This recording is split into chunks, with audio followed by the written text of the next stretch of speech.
Welcome to Guide Guru. We hope this video helps. You start by measuring lug width and wrist circumference precisely. This dictates strap width and length, so work accurately.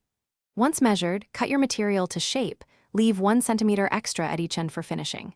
If using leather, bevel edges and mark stitching lines now. If using nylon, fuse edges to prevent fray.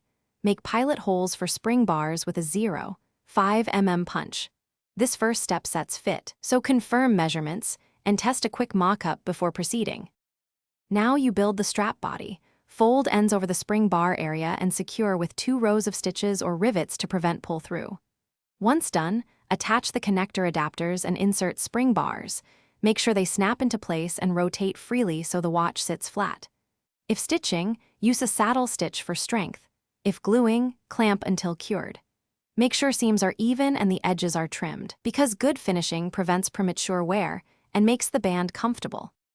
Finish by installing the buckle or clasp, then test the complete assembly on your wrist and watch. If sizing feels off, punch adjuster holes or trim a millimeter from the tail. Make incremental changes and retest. Once satisfied, seal edges, edge paint, burnishing, or a light heat treatment depending on material, to protect against moisture and abrasion. If a spring bar or adapter is loose, swap to a thicker, hardened steel bar and reseat. That single fix resolves most attachment issues quickly. Thanks for watching. Consider subscribing if we helped you today.